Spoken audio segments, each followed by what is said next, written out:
नमस्कार आप सभी को, मैं हूं सौरभ। आप देख रहे हैं कुरुक्षेत्र। स्वागत है। आज 14 नवंबर है। देश के पहले प्रधानमंत्री जवाहरलाल नेहरू का जन्मदिन है। उनकी जयंती है। सोनिया गांधी ने आज उनकी समाधि पर जाकर पुष्प चढ़ाए। प्रधानमंत्री मोदी ने भी ट्वीट किया, उन्हें याद किया। राहुल गांधी ने हिंद के जवाहर नाम से एक बड़ा इमोशनल ट्वीट भी किया। राष्ट्रपति भी बाल दिवस के मौके पर बच्चों से मिली। भारत में इतिहासकारों का एक बड़ा वर्ग ऐसा है जो प्रथम प्रधानमंत्री जवाहरलाल नेहरू को नए भारत का प्रणेता बताता है। वो कहते हैं कि नेहरू सिर्फ एक लीडर नहीं थे, वो एक स्टेट्समैन थे। दुनिया भर में अलग अलग देश उनको मानते थे। इतिहासकारों का एक काफी मुखर वर्ग लेकिन ऐसा भी है जो पंडित जवाहरलाल नेहरू की दूरदर्शिता को लेकर सवाल खड़े करता है, उनकी गलतियां गिनाता है।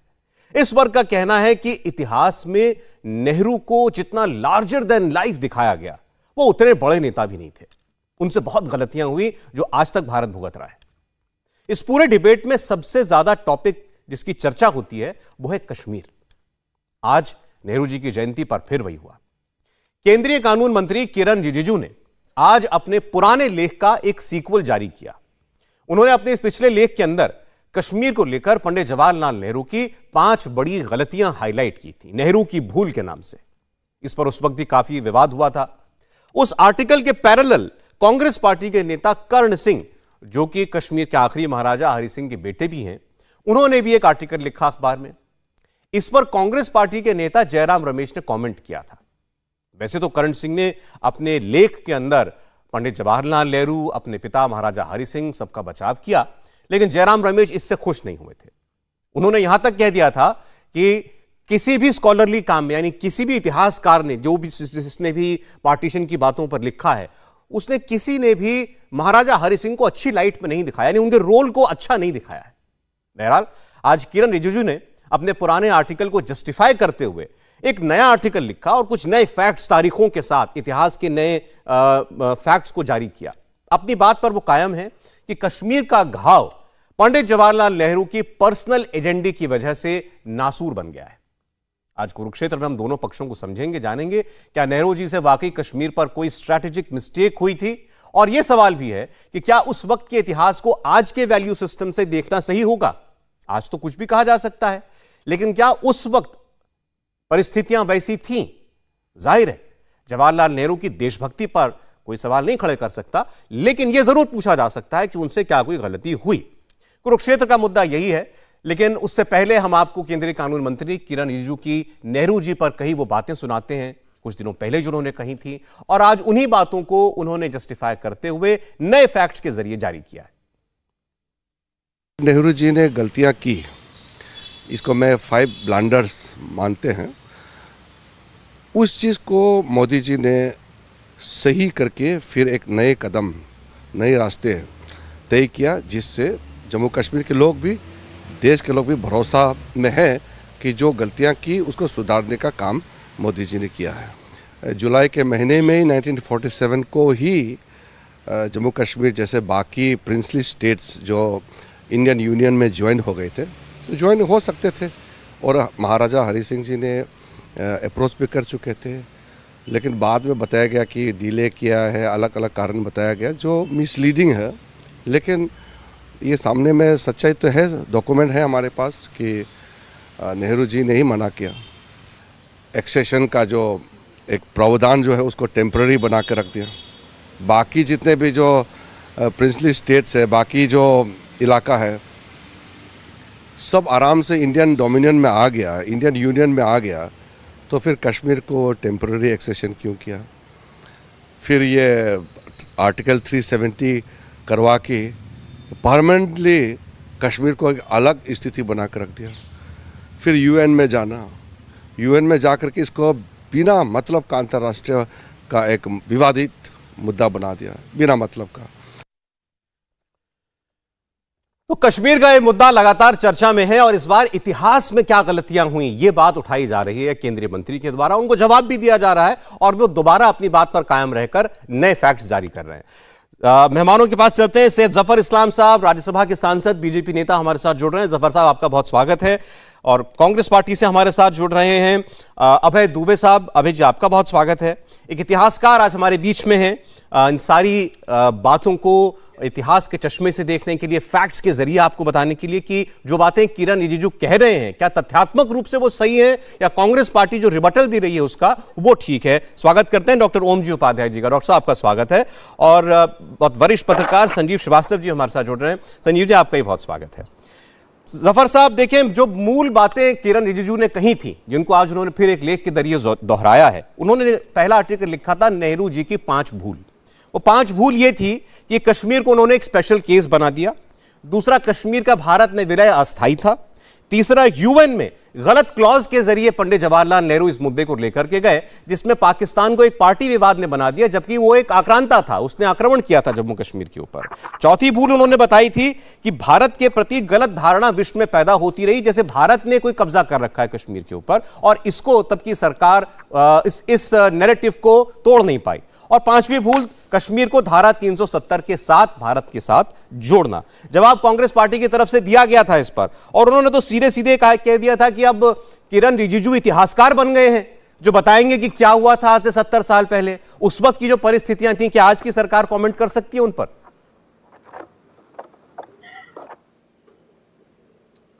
देखिए सौरभ जी, जहां तक किरण रिजिजू का सवाल है, उन्होंने तो सिर्फ फैक्ट्स को सामने रखा है, और फैक्ट्स को जो है वो कोई अपने तरफ से तो बनाता नहीं आती। फैक्ट्स तो फैक्ट्स ही होता है। इसलिए उन्होंने सारी चीज़ें जो है दस्तावेज, पुराने दस्तावेज को कोट करते हुए कहा है। अगर उन्होंने कहा है कि अगर अक्टूबर 21, 1947 के बारे में जिक्र किया है, उनके दस्तावेज बताए हैं। जुलाई 24 में जो 1952 की नेहरू जी की जो लोकसभा में स्पीच है, उसके बारे में जिक्र किया है। तो इन सब बातों को, इस चीज़ को आकर्षित करता है कि ये सारी चीज़ें जो है वो सामने आपके रखी गई हैं, और उसमें क्या कहा गया था, उस वक्त नेहरू जी ने क्या कहा था, नेहरू जी का स्टैंड क्या था, कांग्रेस का उस वक्त स्टैंड क्या था, वो भी सामने रखी है। तो ये भूल से देश को जो भुगतना पड़ा वो भी सामने रखा हुआ है। आज आर्टिकल 370 वहाँ से जो है उसको हटाया गया है, उससे जो है, जो वहाँ के कश्मीर भाई बहनों को जो राहत मिली है, आप ज़मीन पे देखिए। आज पर्यटक ज़्यादा जाते हैं, पत्थरबाजी बंद हो गई है, लोग जो है काम में लग गए हैं, निवेश होने लगा है। तो ये सारी चीज़ें जो है वो सामने आपके हैं। अब यूनाइटेड नेशन में भी जिस तरह से बार बार मामला जाता रहता है, यह अलग बात है कि उस वक्त के यूनाइटेड नेशन ने जो पहली कंडीशन रखी थी उसको कंप्लाई नहीं किया पाकिस्तान, लेकिन वहाँ ले जाने का श्रेय किसको है? नेहरू जी को है। तो उन्होंने तो सिर्फ सच्चाई बयान की है, इसलिए उसमें रिएक्शन जो है कांग्रेस पार्टी का वो बड़ा दुर्भाग्यपूर्ण है। मुझे लगता है कि कांग्रेस पार्टी को इस चीज़ को समझना चाहिए कि सच घटे या सच बढ़े, वो सच न रहे, और झूठ की कोई इंतहा नहीं रहती। तो जो सच है उसका हमने कहा है। अब कांग्रेस पार्टी इतिहासकारों के द्वारा जो चाहे लिखवा ले, लेकिन फैक्ट तो फैक्ट ही रह जाएगा। क्या स्पीच को आप खत्म कर देंगे? ठीक है सर। क्या उस जो 1947 का लेटर उसको खत्म कर देंगे?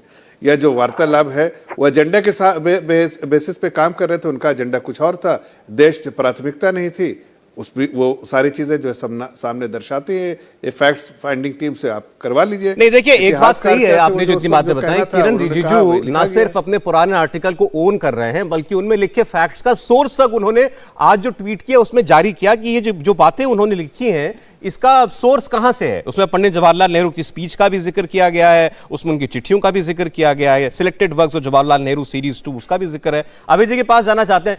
अभय साहब, देखिए, केंद्र सरकार के मंत्री हैं किरण रिजिजू, बार बार वो एक बात दोहरा रहे हैं, कश्मीर की समस्या इसीलिए देश के सामने खड़ी हुई क्योंकि पंडित जवाहरलाल नेहरू ने शेख अब्दुल्ला के साथ अपनी दोस्ती को देश के हित से ऊपर रख दिया, अपनी निजी स्वार्थ को देश हित से ऊपर रखा।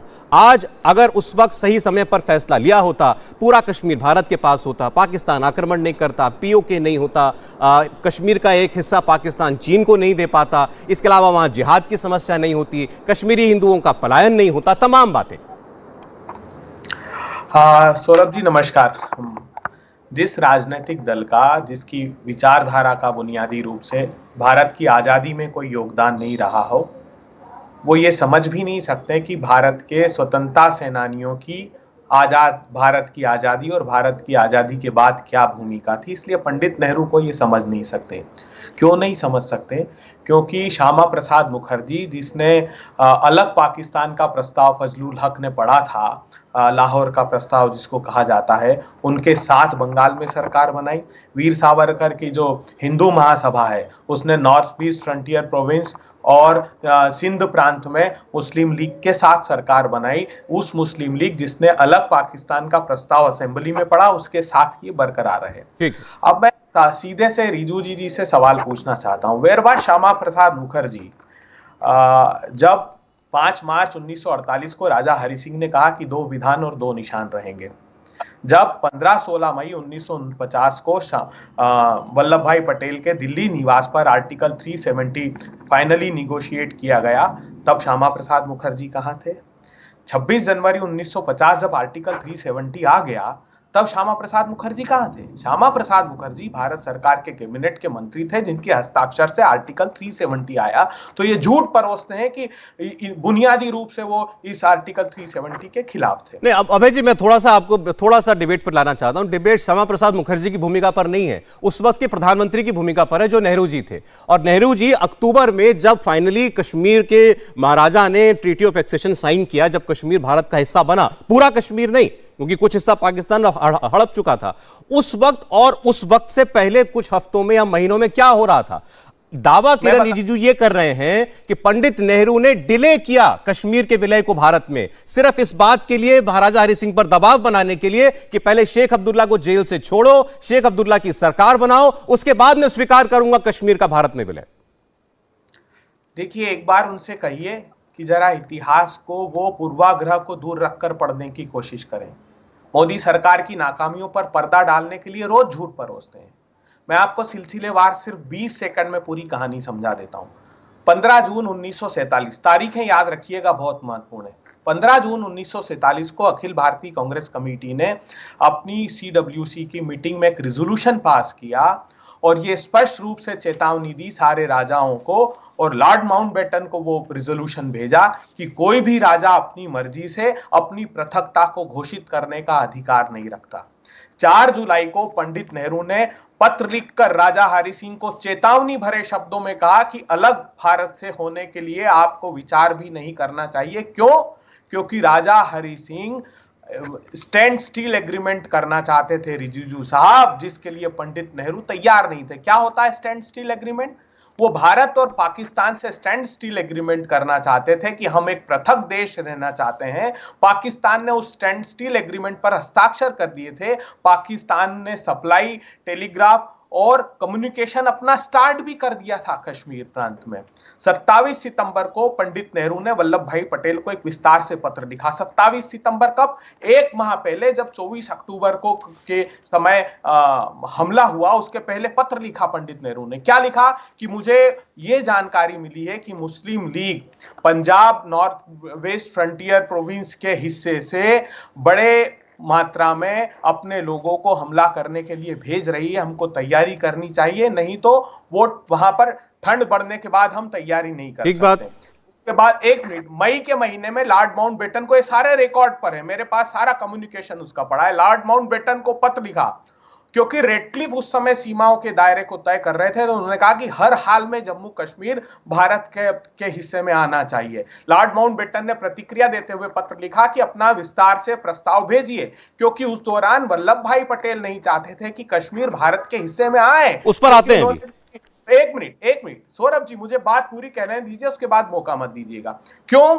क्योंकि ये तर्क देते थे कि ऑल वेदर रोड चूंकि रावलपिंडी से एकमात्र है, तो हम ऐसे क्षेत्र को लेकर क्या करेंगे? मेनन से कम्युनिकेट कराया लॉर्ड माउंटबेटन ने, जो लॉर्ड माउंटबेटन ने उस बात को कम्युनिकेट किया। ठीक है भाई जी। अब उस दौरान पाकिस्तान से जूनागढ़ ने अपना एक्सेशन साइन कर दिया। 13 सितंबर को जब उन्होंने एक्सेशन को स्वीकार किया पाकिस्तान ने, तब सरदार वल्लभ भाई पटेल ने दृढ़ता से कहा कि नहीं, अब जम्मू कश्मीर भी भारत का अभिन्न हिस्सा होगा। 12 अगस्त 1947 को वो स्टैंड स्टील एग्रीमेंट इन्होंने कर लिया था पाकिस्तान से। ये तारीखें गवाह हैं। चलिए ठीक है, आप कह रहे हैं कि पंडित जवाहरलाल नेहरू अनकंडीशनली कश्मीर का भारत में विलय चाहते थे। महाराजा हरि सिंह थे जो उस चीज को टाल रहे थे, और महाराजा हरि सिंह भारत से भी बात कर रहे थे, पाकिस्तान से भी बात कर रहे थे। आपने सरदार वल्लभ भाई पटेल का भी जिक्र किया कि सरदार साहब को उस वक्त तक कश्मीर में बहुत इंटरेस्ट नहीं था, लेकिन जब जूनागढ़ पर पाकिस्तान ने अपना दावा कर दिया तब उन्होंने कहा कि अब कश्मीर हम लेंगे। इस बात का भी जिक्र किया है किरण रिजिजू ने अपने आर्टिकल के अंदर। और एक फैक्ट जो आपने भी बताया वो कॉमन है, आपने जो बोला और जो किरण कह रहे हैं कि उस वक्त की भारत सरकार के पास ये एक्शनेबल इंटेलिजेंस थी कि पाकिस्तान कबायलियों के भेष में आक्रमण कर सकता है। और आपने भी कहा कि 1 महीना पहले भारत सरकार को यह पता था, उसके बावजूद सेना नहीं भेजी गई जब तक वो श्रीनगर के करीब नहीं पहुंच गए। मैं अभय जी आता हूं, अभी आपने कहा था पूरा करने दें, मैंने आपको पूरा मौका दिया। मैं ओम जी उपाध्याय जी के पास जाना चाहता हूं। अभय जी प्लीज, एक 10 सेकंड दीजिए। लंबा हो गया अभय जी, एक 10 सेकंड सिर्फ, बहुत शॉर्ट में देखिए। हाँ बिल्कुल शॉर्ट में। ये बात जो बार बार उठाई जाती है, मैं आता हूं जफर सौरभ जी, बिल्कुल बार जो बात उठाई जाती कि आपके पास इंटेलिजेंस इनपुट थे और आपने क्यों नहीं रोका उसको। देखिए, ये जो डिफेंस कमेटी की मीटिंग के मिनट्स पढ़िएगा आप, उस समय जो सरदार वल्लभ भाई पटेल डिफेंस कमेटी की मीटिंग ले रहे थे, तब लॉर्ड माउंटबेटन ने कहा कि भारत को आजादी हासिल हो चुकी है, लेकिन ये आजादी का प्रश्न नहीं है, बंटवारे का है, और बंटवारे के लिए ही मैं रुका हूं। तो सिर्फ 24 अक्टूबर को एक जो डेस्परेट लेटर जो लिखा था हरि सिंह जी ने कि यहां हमले के कारण परिस्थितियां निर्मित हुई है, सेना भेजिए, तो उन्होंने कहा मैं इस पत्र के आधार पर नहीं भेज सकता, अभी वो एक इंडिपेंडेंट देश है। जब तक वो लेटर ऑफ एक्सेशन साइन नहीं कर देते, तो पंडित नेहरू ने एक मेनन साहब को भेजकर वो लेटर मंगवाया, और रात के समय में वो डिफेंस कमेटी हुई और फिर हमला तय। अच्छा चलिए ठीक है, पहले हम बुनियादी मुद्दे पर तो एक मत हो जाएं। बुनियादी मुद्दा जो किरण रिजिजू उठा रहे हैं, ओम जी उपाध्याय जी, वो ये कह रहे हैं कि जवाहरलाल नेहरू ने देर की। पंडित जवाहरलाल नेहरू शेख अब्दुल्ला से अपनी दोस्ती निभाना चाहते थे। शेख अब्दुल्ला जेल में थे, वो चाहते थे शेख अब्दुल्ला कमांड में आ जाएं एक बार, उसके बाद हम कश्मीर का विलय भारत में करेंगे। लेकिन तब तक बहुत देर हो चुकी थी, पाकिस्तान जो है बड़ा हिस्सा कश्मीर का कब्जा कर चुका था। क्या ये बात सही है? सौरभ जी, अभी जैसे अपनी बात शुरू की थी कि महर्षि कश्यप का कश्मीर, ललितादित्य मुक्तापीठ का कश्मीर, कारकोट, उत्पल और लाहौर वंश का जो कश्मीर था, उसके साथ ऐतिहासिक भूल 1947-1946 से 1947-48 तक हुई है, इसको स्वीकार करना चाहिए। पहली बात देखिए, इतिहास प्राथमिक स्रोतों से जब हम देखते हैं और तटस्थ होकर देखते हैं तो बहुत सारी कॉम्प्लेक्सिटीज भी हैं, लेकिन कुछ दृश्य बहुत स्पष्ट तरीके से हमको दिखाई देते हैं। जिस बात का जिक्र अभी हमारे पूर्व वक्ता कर रहे थे, 24 जुलाई 1952 को रिकॉर्ड पे यह भाषण है, सिलेक्टेड वर्क्स में है पंडित नेहरू जी का। उस भाषण की लाइनों को आप ठीक से पढ़िए, आपको बहुत स्पष्ट चित्र दिखाई देना शुरू हो जाएगा। और आगे मैं कुछ तिथियों के साथ उसी तरह से 4 जुलाई तक की तिथियां आपको बताई गई, मैं 4 जुलाई के आगे बढ़ते हुए आपको दृश्य दिखाता हूं। 24 जुलाई 1952 को लोकसभा में पंडित नेहरू का भाषण है, जिसमें वह स्पष्ट तरीके से स्वीकार कर रहे हैं कि जो विलय का प्रश्न है या विलय का प्रस्ताव है वो मिड जुलाई 1947 में हमारे सामने आ गया था। वो स्वीकार कर रहे हैं कि उनका वहां नेशनल कॉन्फ्रेंस और महाराजा हरि सिंह दोनों उनके संपर्क में थे, और उसी भाषण में वो कह रहे हैं कि हमने उस समय उन दोनों को चेताया कि कश्मीर की स्थिति बहुत विशेष है, इसके लिए इस समय ऐसा करना, इस पर विचार करना ठीक नहीं है। ये बात अपने भाषण में स्पष्ट रूप से कह रहे हैं। तो अब आप यहां से देखना शुरू कीजिए कि डिले कौन कर रहा है। इसके बाद दूसरा उदाहरण मैं देता हूं, 25 जुलाई 1947 को दिल्ली में माउंटबेटन प्रिंसली स्टेट्स की एक मीटिंग बुलाता है।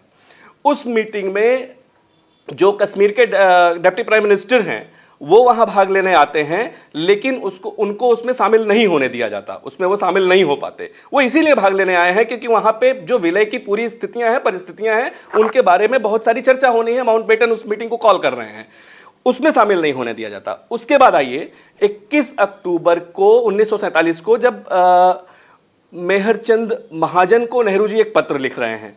उस पत्र में मैं उसको कोट कर रहा हूं अपने आपके दर्शकों के लिए, अपने दर्शकों के लिए। उसमें नेहरू जी उस पत्र में ये लिख रहे हैं कि it will probably be undesirable to make any declaration of addition to the Indian union at this stage. ये तब है जब 20 अक्टूबर को कबायली हमला हो चुका है, जब पाकिस्तान के कबायली सैनिक कबायली बेस में उस कश्मीर पे हमला कर चुके हैं।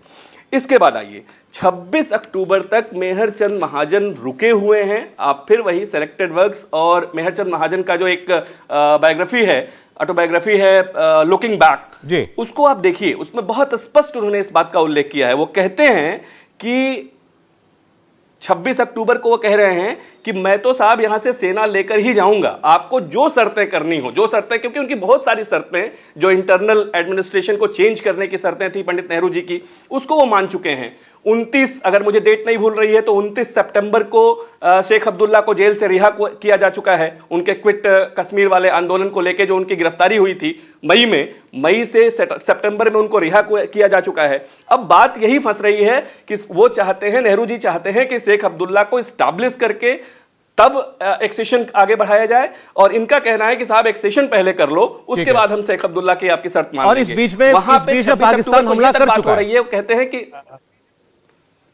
जी बिल्कुल 20 अक्टूबर को हमला हो चुका है।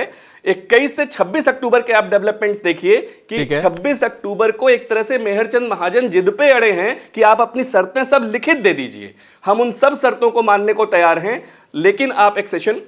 अच्छा चलें, ठीक, फिर आपका स्वागत है। आप देख रहे हैं कुरुक्षेत्र। आज बाल दिवस है, पंडित जवाहरलाल नेहरू की जयंती है आज, और उस दिन देश के कानून मंत्री ने एक बार फिर कुछ रोज पहले पंडित नेहरू और कश्मीर को लेकर जो लेख लिखा था, जिसमें नेहरू की 5 भूल उन्होंने गिनाई थी, आज उसी को विस्तार से और लिखा है। और आज के दिन उन्होंने बताया है तथ्यात्मक रूप से कि किन वजहों से वो कहते हैं कि नेहरू जी की वजह से कश्मीर की समस्या उत्पन्न हुई। संजीव जी के पास जाना चाहते हैं। संजीव जी, कुछ लोगों के लिए डिबेट जो है फिजूल का हो सकता है कि भाई आज इस बात से क्या लेना देना कि आज से 75 साल पहले क्या हुआ था, नेहरू जी जिम्मेदार थे या नहीं थे। आज जो हालात है उनको देखो, अगर वो खराब हैं तो ठीक करो, और अगर बेहतर हो सकते हैं तो और बेहतर करो। लेकिन केंद्र सरकार के कैबिनेट मिनिस्टर इस बात को बार बार अगर दोहराएं कि ये जो ओरिजिनल सिन था ये किसका था, देश के पहले प्रधानमंत्री का था, और वो भूल भी नहीं कहते, भूल के साथ साथ कहते हैं कि ये नेहरू जी की अपनी दोस्ती, नेहरू जी के स्वार्थ को उन्होंने देश हित से ऊपर माना, इस वजह से उन्होंने ऐसा किया।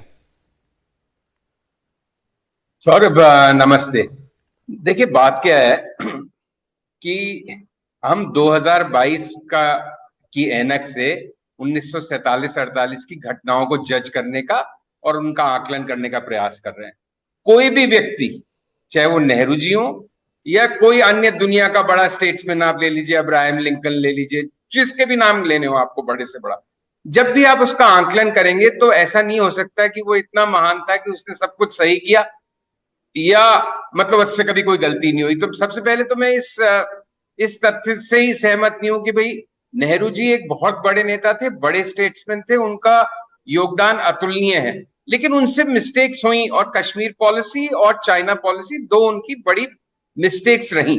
लेकिन जहां पे मैं असहमत होना शुरू होता हूं कि बाल दिवस, भारत के पहले प्रधानमंत्री जिसका की स्वाधीनता संग्राम में इतना जबरदस्त कंट्रीब्यूशन, जिसने देश को आजाद कराया, जिसने हमें एक प्रोग्रेसिव मॉडर्न आउटलुक दिया, विचारधारा दी, जिसने आज जितनी भी कंपनियां सरकारी ये सरकार बेच रही है सबकी नींव जिन्होंने रखी, जो एक मॉडर्न इंडिया बना है, उसकी मतलब उसकी पूरी आधारशिला जवाहरलाल नेहरू ने लिखी है। तो हम उनके जन्मदिन के दिन, ठीक है किसी भी दिन हम उनका स्तुतिगान नहीं करें, लेकिन हम कश्मीर की समस्या जो 70 साल से जारी है उसको लेके वो आज उनकी बखिया उधेड़े, ठीक है, इट्स परफेक्टली विद इन, मतलब लोकतंत्र की यही तो आनंद है कि क्यों नहीं कर सकते। लेकिन बात यह है, और मैं इस बात से सहमत हूं कि कश्मीर पॉलिसी नेहरू जी की उसमें मिस्टेक्स रही, इंटरनेशनलाइज करना। लेकिन मैं इतनी तिथियों के साथ जितना अभय दुबे जी और हमारे उपाध्याय जी साहित्यकार मतलब इतिहासकार ने जितनी तिथियां दी, मैंने तो एक मोटी मोटी वीपी मेनन की किताब पढ़ी है, इंटीग्रेशन ऑफ प्रिंसली स्टेट, जिसको मैं सबसे अथॉरिटेटिव वर्क्स में से एक मानता हूं, और क्योंकि मुझे उसका शौक है तो मैंने 2-4 बार पढ़ी हुई है वो किताब। तो उनकी 2 किताबें हैं वीपी मेनन की, जो उस समय के गृह सचिव थे, जो कश्मीर गए थे ये इंस्ट्रूमेंट ऑफ एक्सेशन साइन कराने।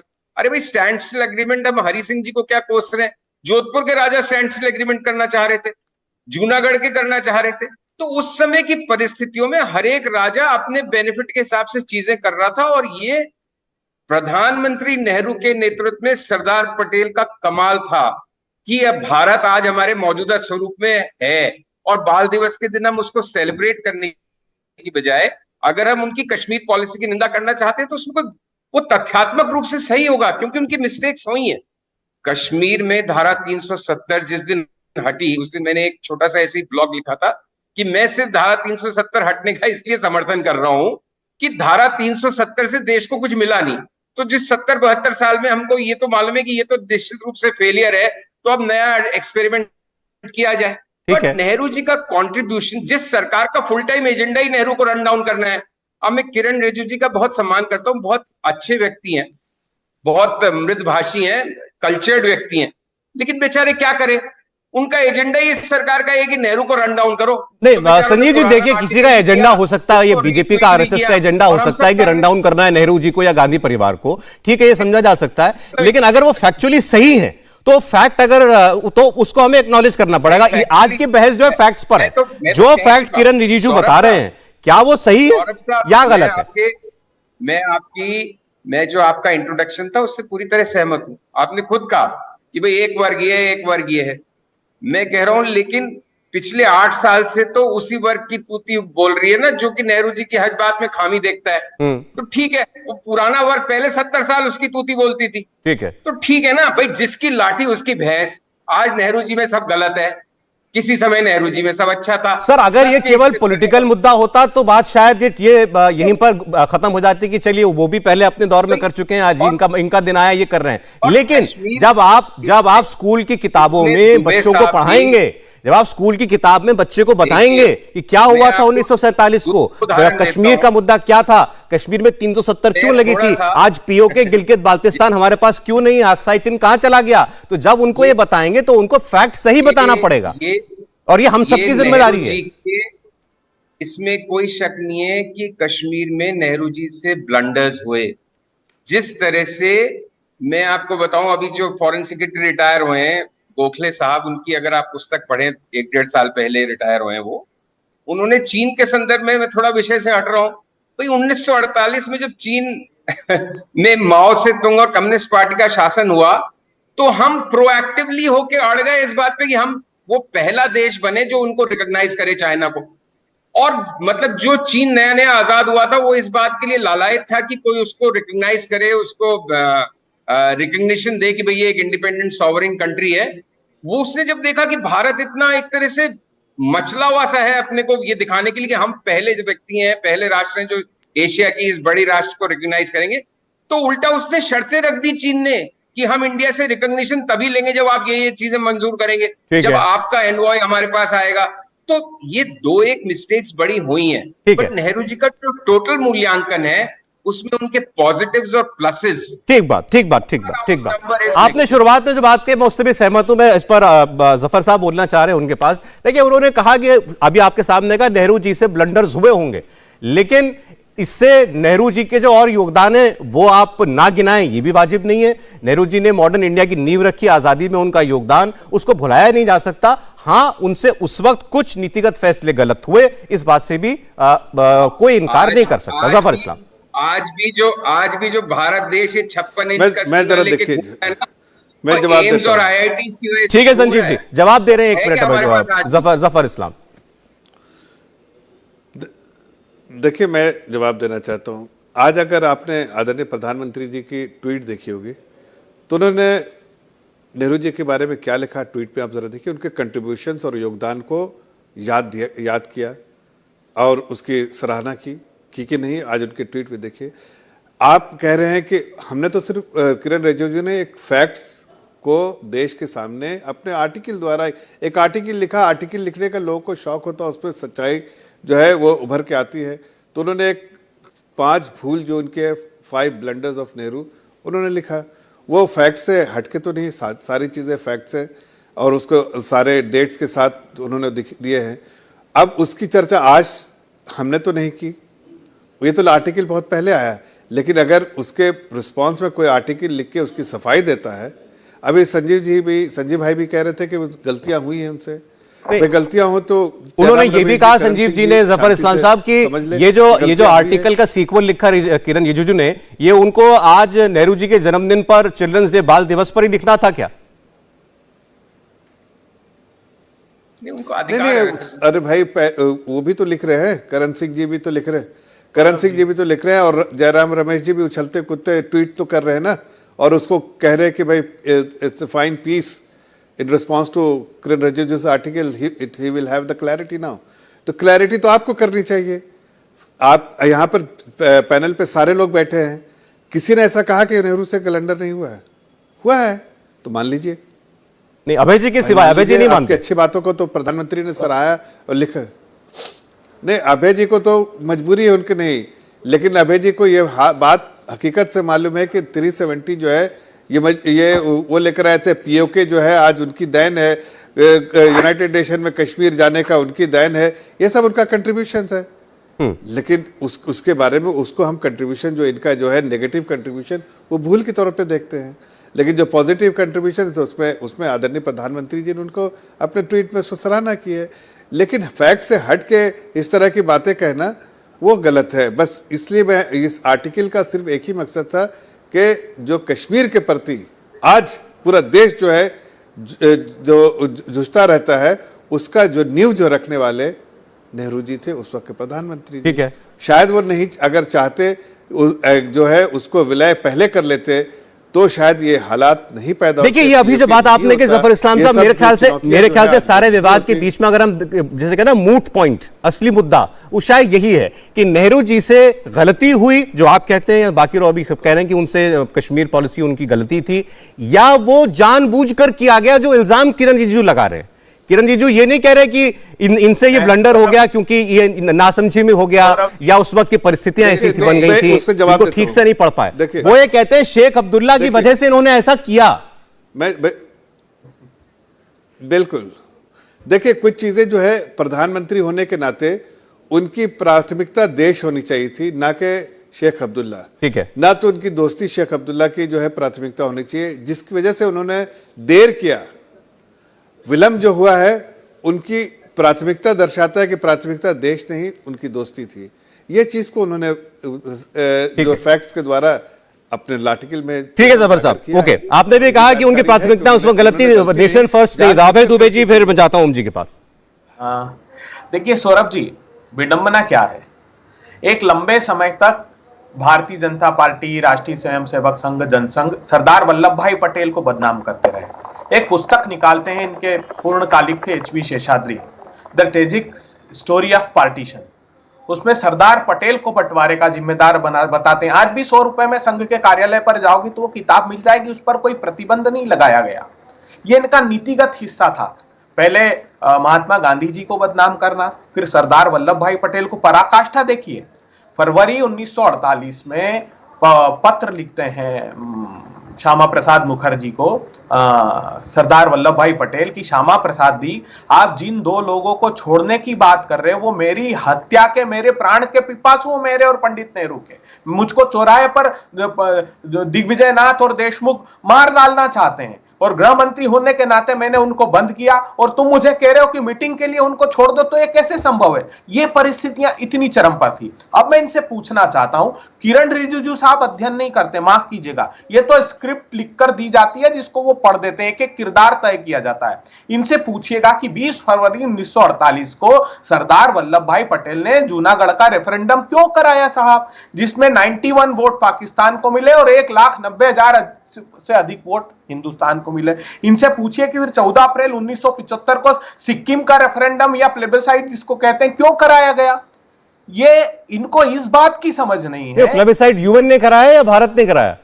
भारत। अरे साहब सुन लीजिए सौरभ शर्मा जी, ये जो बार बार राग अलापते ना कि यूएन में जाकर कह दिया कि प्लेबिसाइट होगा, नहीं, ये बंटवारे की जो नियत शर्त थी उसमें था कि अगर रियाया सहमत नहीं होगी और राजा सहमत होगा तो वहां पर नागरिकों का अभिमत लिया जाएगा, जो बार बार ढिंडोरा पीटते हैं। ये सिर्फ और सिर्फ पंडित नेहरू डेस्परेटली चाहते थे, क्योंकि वो कश्मीर, नेहरू क्यों नाम पड़ा? क्योंकि नहर के किनारे वो रहा करते थे कश्मीर में, इसलिए उनका सरनेम नेहरू पड़ा। इसलिए वो चाहते थे। उन पूछिए लॉर्ड माउंटबेटन को जो पत्र लिखा है ना, उसमें वो कहते हैं लॉर्ड माउंटबेटन की मुझे तफसील से आप ये जानकारी दीजिए कि क्यों कश्मीर भारत का अभिन्न हिस्सा होना चाहिए। पंडित नेहरू ने जब पत्र सर बार बार एक बात कही गई, समय अभय जी इतना नहीं रह गया है कि बाकी जितने भी प्रिंसली स्टेट से रजवाड़े थे सारे बिना शर्त भारत में आ गए सिवाय एक कश्मीर के। यही बात बार बार किरण रिजिजू अपने लेख के अंदर कह रहे हैं कि पंडित नेहरू ने कश्मीर को स्पेशल केस क्यों बनाया।